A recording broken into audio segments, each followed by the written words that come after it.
Welcome to another episode of the Resilient and Rising podcast. Today we have my co host, Dr. Sharma, founder and CEO of Alinus. And today's episode is going to be about cultivating resilience. So, last episode, we left off in my story of where I started my journey, leaving my relationship, my marriage. Going back to that, I think we talked about at that moment me leaving like my parents, setting up boundaries, losing a job. After all of that, Mm. I think I missed a lot of little intricate details, which was back then I had no awareness of what was going on. It was kind of like have you ever seen those movies where you kind of like lose your memory and then you're told all the truth and you're like, what? Like this is happening to me? Like shocked, right? Yes. And I had no idea about mental health. So when I was being told, I think back then when I was doing marriage counseling, I asked the counselor, I was like, why am I so revengeful? And I couldn't answer the question. And she was like, well, it's because you have been abused. And I was like, like, what do you mean abused? Because when I think Yeah. of abuse, like I think of like those movies that you see of kids in cages or like beat or raped or things like that. I wasn't thinking like my life was like I was abused as a child. So when I became aware of that that my life was not normal, I decided to like let go of things mainly because of the pain that I was in.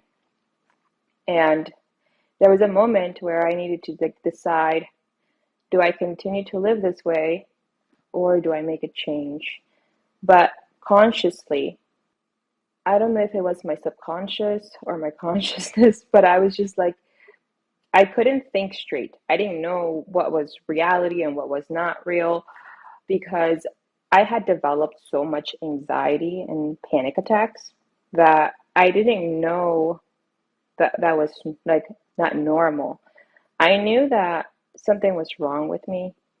Um, Now that I have the awareness that I do, I wasn't diagnosed with ADHD or anything like that, but I feel like now that I'm aware that like ADHD stems from a very, very early age from mom and her experience, as in like her stress levels. As a little young child, it could be like 2, 3 months old, you will absorb that energetically. So I must have been living with this for like years, right? And as I continue to put myself in these predicaments unconsciously, like unconsciously, obviously, um, it got to a point where like I would just experience panic attacks. I couldn't even breathe at that moment. Like I would just go panic. So from that, I knew that I didn't want to continue to live that way because I had no idea how to self-regulate. So I would physically hurt myself. I would either punch myself or I would literally punch something or rely on cutting and all of these things that were like either suicide attempts that were very unhealthy. But I didn't know how else to navigate the energy that was within my body. I didn't know how to like help myself. But I was here judging my mom because this is generational. Um, and here I am doing the same thing. So I knew that to change my life and not continue this and stop the pain somehow, I had to let go. It was like the universe kind of like forcing me to let go. So once I let go, it's like an addiction, right? Even though this person is not good for me and there was a restraining order, I was calling the mom and I was like maybe we can get back together. Yeah, yeah, for sure. It's crazy. Yeah. It's like you know this is not Yeah. good for you, but you want that person so bad Yeah. because I remember when I started this at the time that I let everything go, I only had $1,000 to my bank account. Two big dogs, a German Shepherd and a Golden Retriever, two kids, and a whole house full of bills. How am I? And I had no job. So how am I going to like do this? And I was literally my self-talk, my inner dialogue was horrible. I was like, look what you have done with your life. No one's gonna want you. You're a mess. You did this. And I was already like, I had lost a lot of weight. My hair was falling out. I didn't want to eat. Now, how did I actually cultivate resilience in that moment? In that moment, when I let everything go, I didn't have family because I cut ties with everybody. I was obviously like my anxiety, my trauma was manifesting like through like my habits, and my body was pretty much showing that as well. I decided to continue to persevere. I was like, okay, I'm at the rock bottom. So either I show up and I find a way, which means continuing to apply to places, but like I could still feel that every single day I was like a walking zombie, like just taking care of my kids, taking care of my dogs, no idea where I was going to go, but I know I needed to do something. And mentally, I wasn't there. Mentally, I was in the past, in the future, worrying about what I was going to be doing with my life. So I remember there was a moment that nothing seemed to be working out for me because I was working, or I was looking for a job for 2 months now, and the bills were stacking up.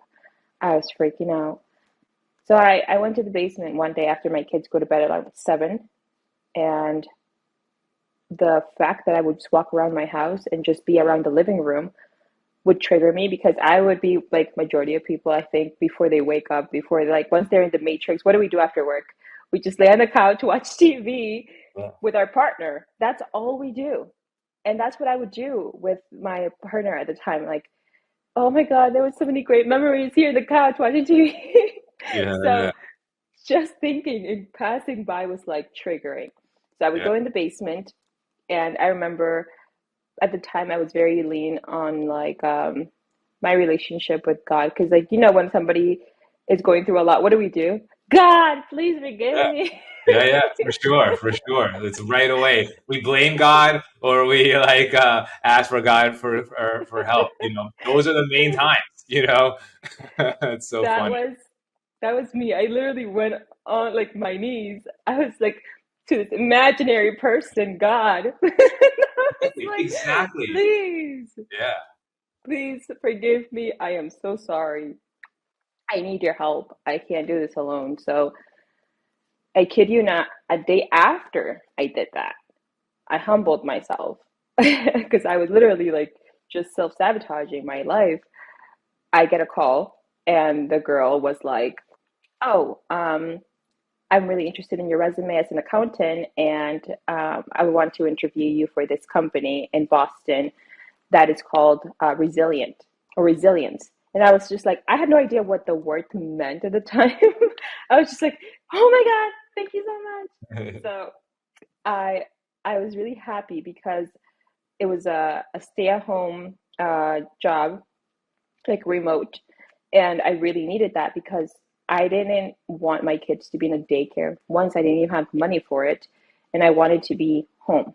So it literally like I manifested this because that's what I really wanted. I wanted a stay-at-home type of mom work life, and after that, the days would go by, and this passing by the TV or living room area, it shifted. It changed my life because I was like, I don't even want to sit there.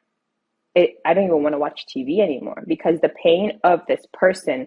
Because I remember I would put videos online of bashing this person because I was like, he's a narcissist and my family's a narcissist. Yeah, you're letting out that pain. Yeah, yeah. Yeah. And I was like, I think what I wanted was I wanted to be heard. But at Yeah. the time, I didn't want to look at myself in the mirror because that's what we do, right? We blame other people. Yeah. So I was crying, tears, and then even though I was posting videos online, I decided one day to no longer like I wasn't even sitting in the couch. I wasn't even watching TV. I actually went on Amazon and I started to buy books. So the first book that I bought was Discipline because I knew I lacked that. I couldn't get out of bed in the morning. One, because I was living in survival. I had no like routine. I would binge eat. So I would go from losing weight, going to the gym, and then going back to like gaining weight, going back to the gym. Very like unstable, inconsistent. So after that, I got or I fell in love with reading books. And I didn't know how helpful that was with anxiety. So when I was diagnosed at the time with chronic anxiety and severe depression, it was red flags for me because prior or a month prior to me talking to my dad and telling him I didn't want to have a relationship with him, it's not that I didn't want to like ever have one. I was just like, I need space from this environment, you and mom, because mom had already like attempted suicide during Thanksgiving, and my parents had this habit of shoving things underneath the rug. Oh, mom got out of, after being a week there, she got out. This is her third time. She got out. Okay, let's have a party afterwards. Like, it's somebody's birthday. And I was like, how can you do that? How can, so something's not making sense here. So I didn't want to do that anymore. So I would compare myself a lot to like, I knew that I had a lot of traits that my mom had. So like when I was diagnosed this way, I was just like, I will not let these things define me. I will not allow these labels to define who I am. And it it rubbed me the wrong way being told like this is what you have and then this is your life. So I started looking up ways to like help myself. So I would name the 5 4 3 2 1 method Yeah. whenever I was washing dishes, name things, hear the things that I hear, feel, see, touch, and that would help me bring back myself to the present moment. And it was just repetitive behavior, consistency. I leaned a lot on gratitude, but a lot of the times what people do when we go through really hard things in our lives, and I had the choice to do this, is we sink into a hole. I was already stuck into this hole, right? Yeah. But I said to myself, what can I cultivate in the midst of this chaos? And pain is so transformative because I'm sure we all get to that point too, Nick, that we all get to this point that the pain is so bad that you instantly, like intuitively, I think, because I didn't know that books were helpful. I hated reading. Yeah. I had this anxiety every time I would read in school. But now it's like I would do these little things that I didn't know that in all the books that I've read throughout the year, that they were actually telling me to do that in these books. And I'm like, but I was doing this and nobody told me to do it. I just did it because I was called to do it. So I don't know, like this is what I kind of want to get from you, Nick. You know how our lives are pretty much destined or written.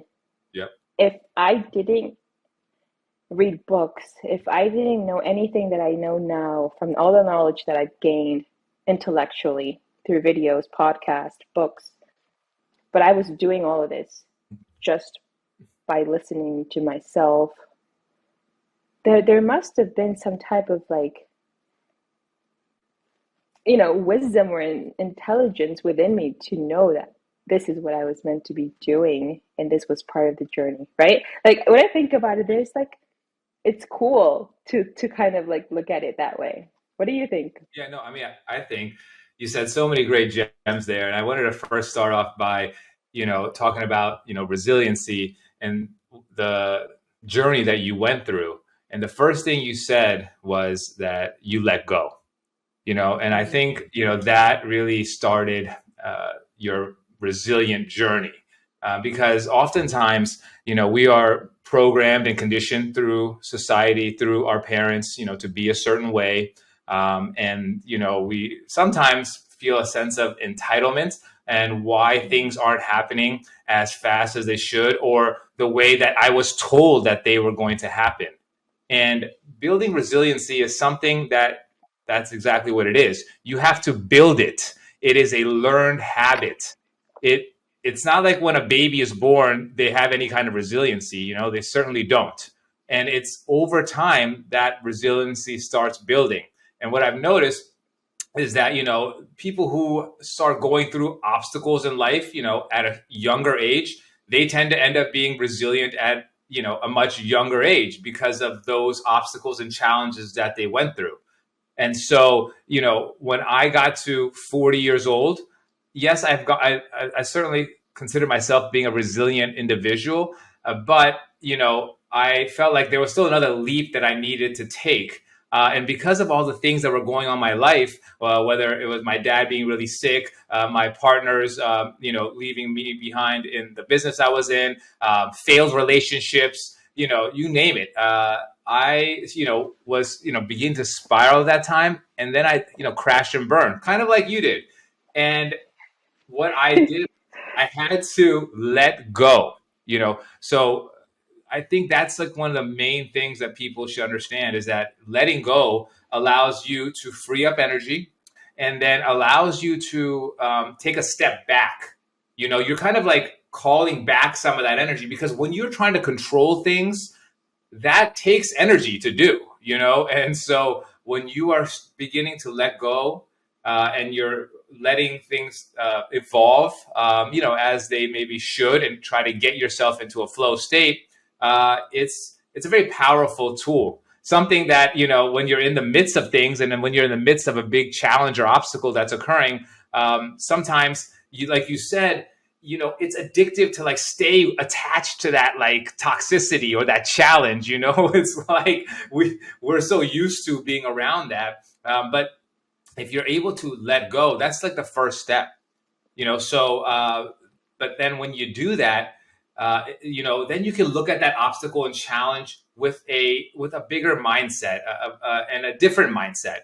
We can either look at obstacles and challenges as something that's doom or gloom, and something that, in your case, like you mentioned, it causes shock through your system, and that shock through your system causes you to be tired. It causes you to be laying down in bed all the time. It causes you to be avoidant in your brain in terms of not wanting to feel that shock or that pain, and so you do things like binge eating. You do things like alcohol. You'll do anything to avoid that situation. But all you're doing is you're putting your problems to the back, and those problems will begin to start festering.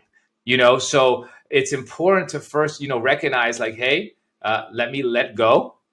B, that will call back your energy and allow you to have a different perspective on that obstacle or challenge. That is one of the biggest keys I feel that has really helped me become resilient, is the mindset change that I've had. Looking at every obstacle and every challenge as an opportunity for growth, as an opportunity to get to the next level in life, and how am I going to do that? How did you do that, right? What did you do? You decided that, like, I only have $1,000 in my bank account. I have 2 dogs. I have kids, but you can't just do nothing, right? Like, that's the thing. You can't just do nothing. You have to be proactive. So when a problem does come in front of you, you can't just put it to the back of your head and pretend like that problem is going to go away. It's not.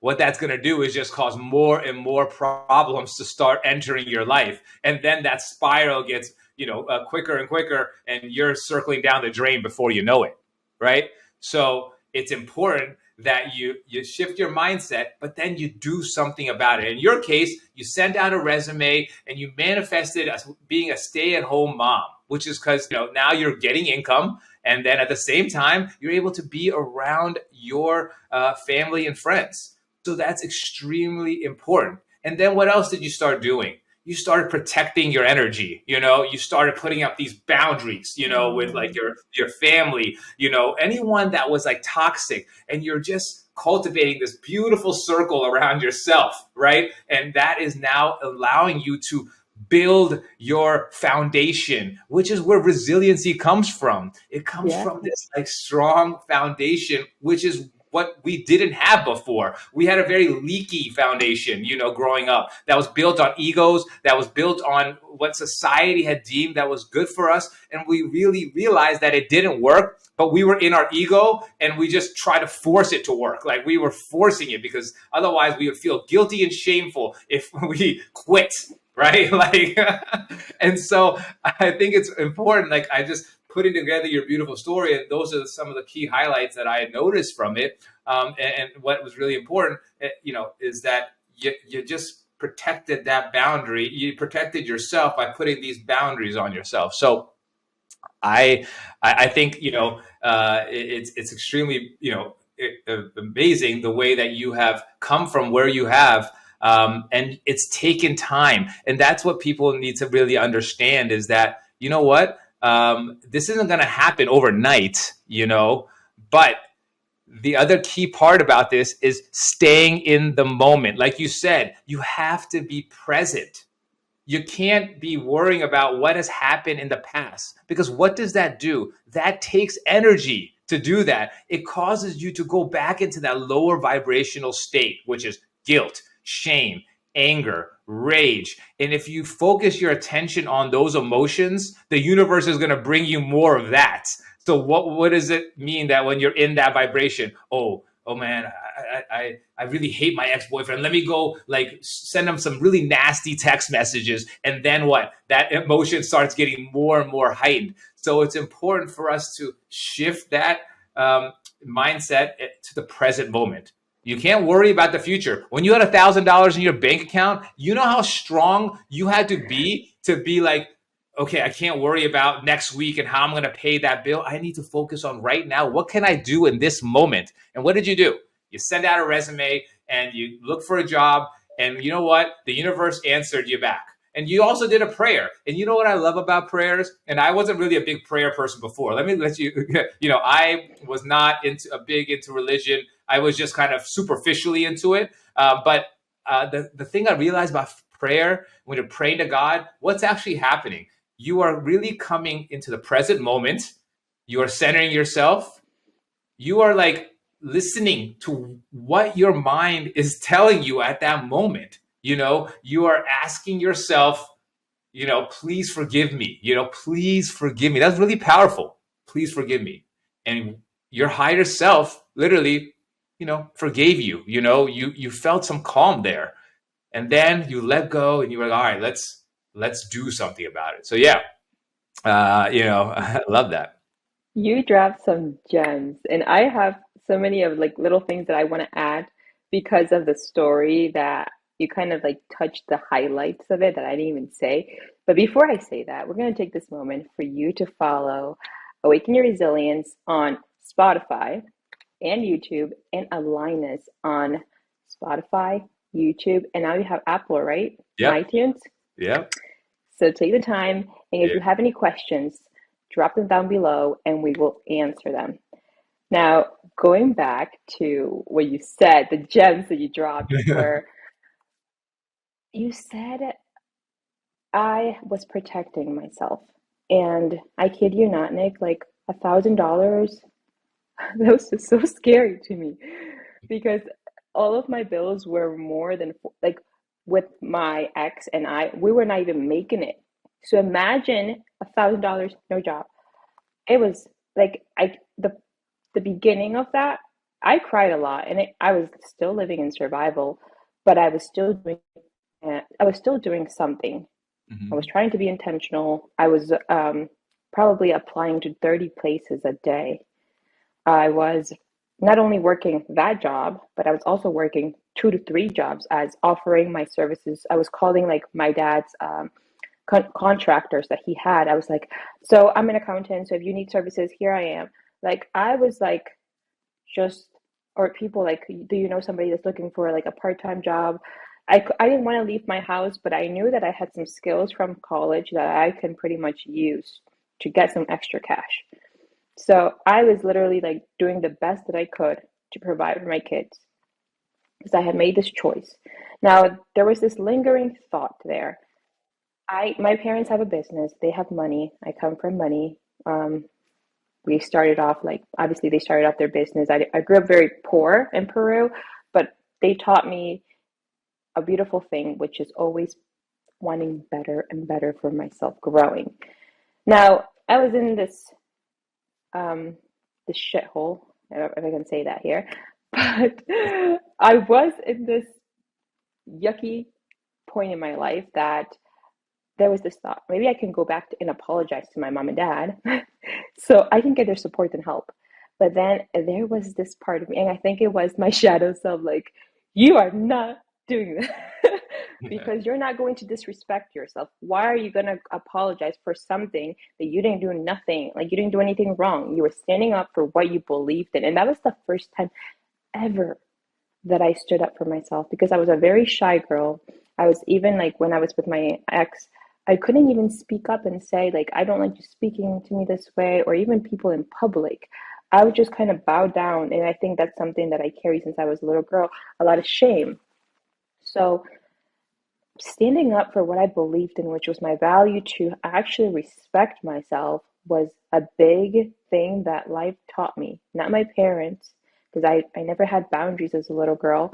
It was life, it was the experiences that I had to go through. So I had no friends at the time too, because I isolated from this relationship. I never even had friends. And I developed such a strong attachment because of my abandonment wound to my husband at the time. I was like, "You're my only best friend, and now I've lost you." Mm. Right? And a huge thing that one, I respected myself and I was not willing to budge. And a lot of people, what do? We go back to family because of the need of survival. But I think it took a lot of courage for me to say no. Sure. No, not this time. Not no more. My no is a no. I love my family. At the time, I had a lot of anger. I was very revengeful still, but I still said no. So doing this during this process of cultivating resilience, resiliency is perseverance. Resiliency is discipline because it's delaying the instant gratification of wanting to do these instant things that would actually like coping skills, right? Because I think also reading, now that I look back, is a coping skill. I wasn't really feeling the grief. I was like, I'm gonna go do this. And I was still living in, I went from this experience, I took action, but I was still living in survival because I was like, go, go, go, go, go, let's go, let's go. No time for rest. And I would feel later at night, but that was not even the tip of the iceberg. There was so much more that I needed to release. And throughout my journey, I was able to do that. And I continue to do that. But resiliency now, when I look back at it, is a journey within itself because a lot of people have this idea that resilience is um, coming back stronger from, whatever, like the setback, right? From all the challenges that we go through, getting back up and doing it again and again and again until you succeed. But when I look at resilience now, it's more of like emotional resilience, not to shove it down our throats of like, I'm not feeling discomfort, but I'm feeling it, I'm aware of it, and I'm no longer labeling an emotion or a story to it. I'm just letting that energy be. That is truly like mastering self, Pow- mastering your emotions, because I'm no longer suffering there.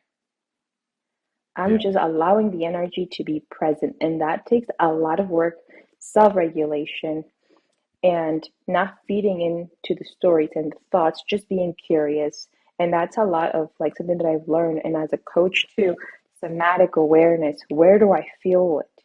I feel it in my chest. What does it feel like? A pressure. And no longer just going back, oh, this is anger or this is sadness. And I remember when I was a little girl, like, yeah, those are great, but you're always going to experience discomfort in this life. Life is difficult, life is hard. You're not here to experience all the good, positive emotions. You're here to just feel everything, full range, but not let it keep you stuck or not let it dysregulate your nervous system anymore. So yeah, discipline was the start for me. And that's a huge thing that a lot of people don't realize that I think I read it somewhere like discipline is actually the highest form of self-love, is delaying the instant gratification. And that's how this society has programmed us to be of like, if I'm hungry, I'm gonna order some Uber Eats and it's gonna come right. you know? I know.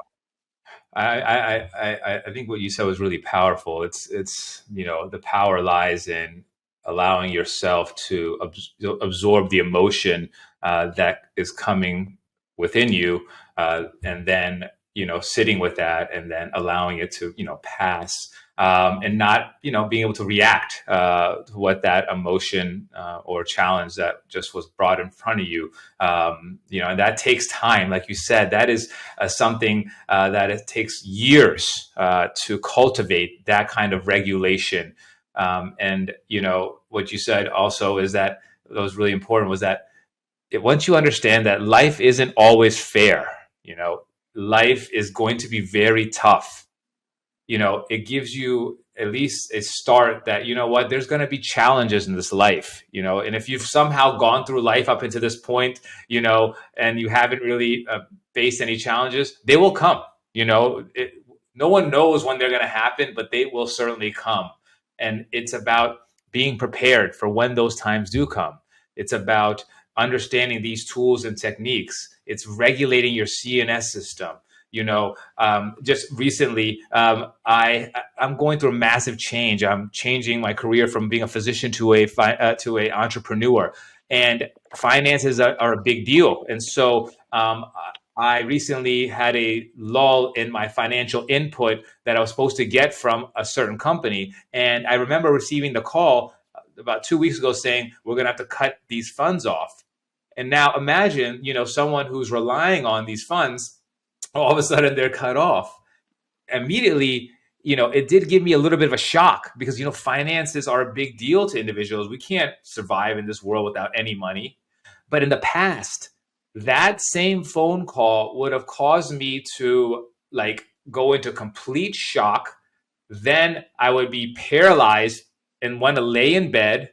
I'd want to start drinking alcohol or taking some sort of substance or eating food, whatever it was, to just disassociate from what just happened, And now, after years of working on this and working on my CNS regulation, that means meditation in the morning, breath work, that's journaling, thinking more positively, having mindset changes. Again, this takes time, numerous trials and errors along the way. This time, when I got that phone call, yes, you still will feel, like you said, that emotion. It's tough, but then within 5 to 10 minutes, I was able to understand, what, there's some negative energy in me. I need to go walk this off for a second because, when you get these shocks, there's negative energy that starts storing into our body. So for me, I like to go for a walk to let that energy out of my system. And as I'm walking, I'm thinking about the tools that I have. Okay, Nick, this is something that's occurred. We need to look at this as an opportunity. Who can I reach out to? Meaning, let me call my financial advisor and see if there's funds available in this account. Or Nick, you need to be a little bit more.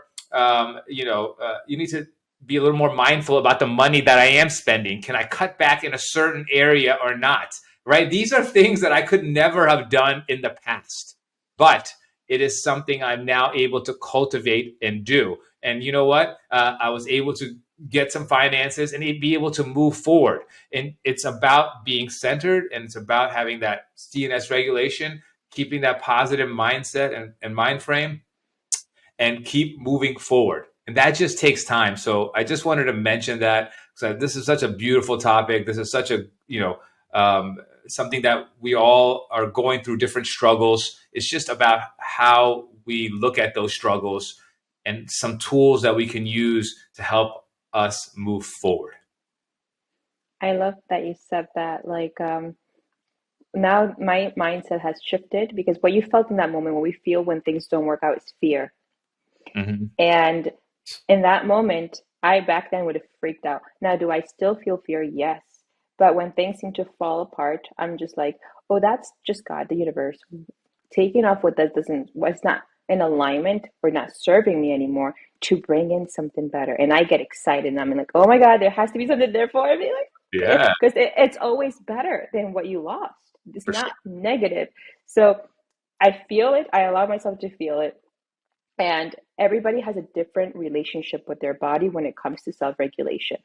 And that's a huge thing because a lot of people online, oh, what tools am I going to use? And they use all these tools, but Yeah. you need to build intuitively that relationship with your body, because what works for you, Nick, is walking. What works for me is just soothing myself, as in hugging and just rocking and doing some poses like yoga poses. That helps me feel safe within my body Yeah. when I feel that fear. Now, we're going to end up the episode soon, but I want to like kind of like do a little introduction for the next episode, because Mhm. the next episode will be about me actually starting to heal, letting go of my therapist and actually doing coaching and actually healing within my body and releasing that, because my trauma really did affect, and still not as bad, because obviously, like you said, it takes years, it takes intentional work, consistency, to self-regulate. Because as a mom, I the same way that my mom treated me, I would treat my kids. And I was like, I'm never gonna be like my mother. But as soon as you get triggered, you start yelling, spanking, like treating the way that your mom treated or your dad treated you. So that needed to change with me. But I kid you not, like this is why, like, even noises that my kids would make, messes would trigger me. Like, all of this would be like, the pain in my body, like I so now when my kids, like, have a 3-year old and a 6-year old, my mom would literally, and this recently came up, that I want to talk more about that in the next episode, but just to give you a little glimpse, my mom, when I was about 2, 3 years old, I would make messes, very curious child. And I remember one time she couldn't deal with her emotions. So she grabbed me and started pulling my hair, shaking me because she couldn't deal with her emotions. And I remember crying and falling asleep crying. And I don't know how this memory came up for me so early during a breath work. But when I would get triggered, now that my kids, like, obviously my daughter is very curious, I go sit in a corner, pull myself away, and I give my inner child that safety within my body. But I kid you not, the pain in your body, the discomfort that you feel is like, oh. So Right, right. I'm excited to share that episode next time, because that's another Big season in one. my life. But thank you guys for listening, and thank you, Nick. All right. Bye, guys.